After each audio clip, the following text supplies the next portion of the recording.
À 20 ans, Béranger est étudiant en 3e année de psychologie.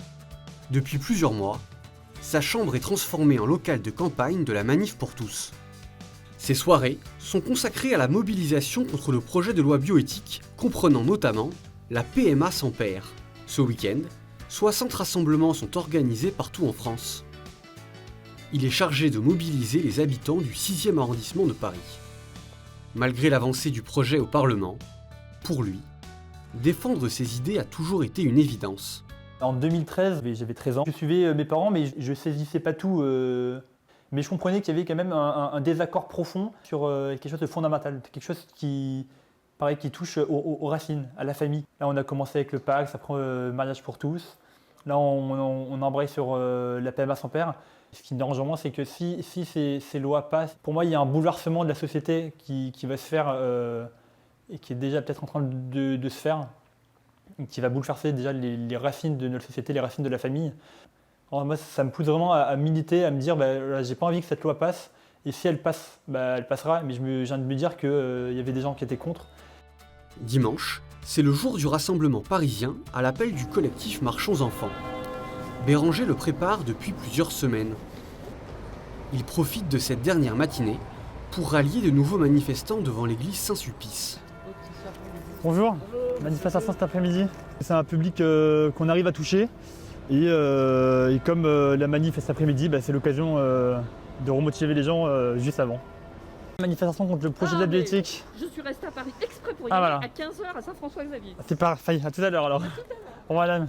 Même seul ce matin, il reste enthousiaste. Mais comme je sais qu'on est plusieurs et beaucoup à être mobilisés partout sur Paris et partout en France, ça motive de se dire qu'on n'est pas seul.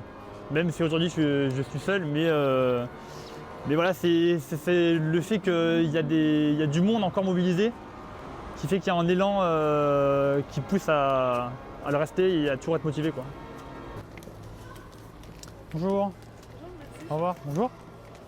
Il file ensuite à la manifestation. Le rendez-vous des organisateurs est à 13h.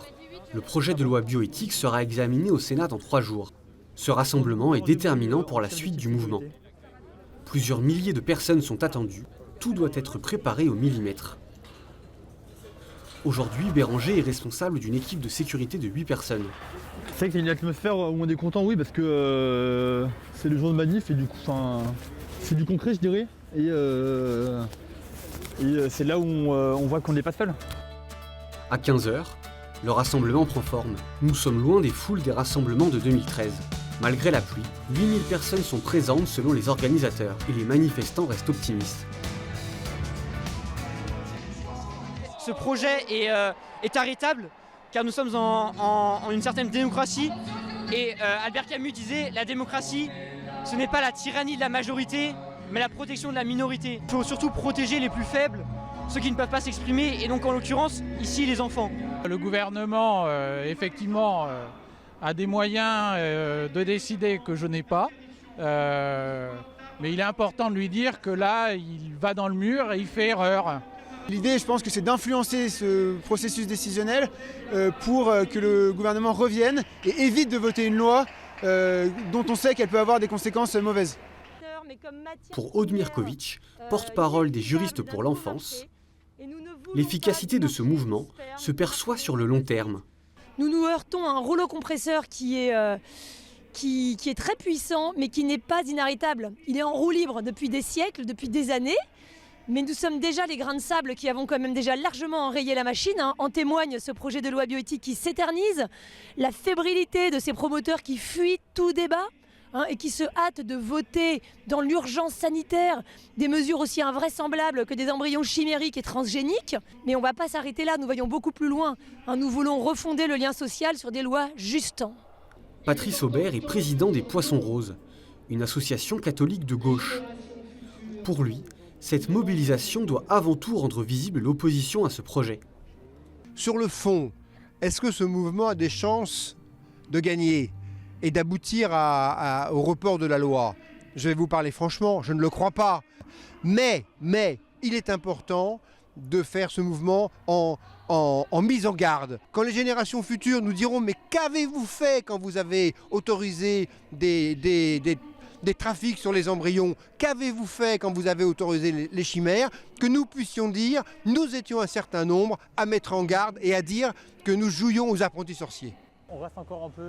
En fin de journée, Béranger dresse un bilan satisfaisant de la manifestation. La place était bien remplie, donc c'est cool, les gens sont mobilisés. Et c'est chouette à voir qu'on lâche rien et que les manifestants ne lâchent rien et qu'ils reviennent à chaque fois, même sous la pluie. Et c'est motivant. Le mercredi 3 février, 3 jours après cette mobilisation, le Sénat a rejeté l'article 1 de la loi permettant la PMA sans père. Le texte sera tout de même de retour à l'Assemblée nationale pour une lecture définitive.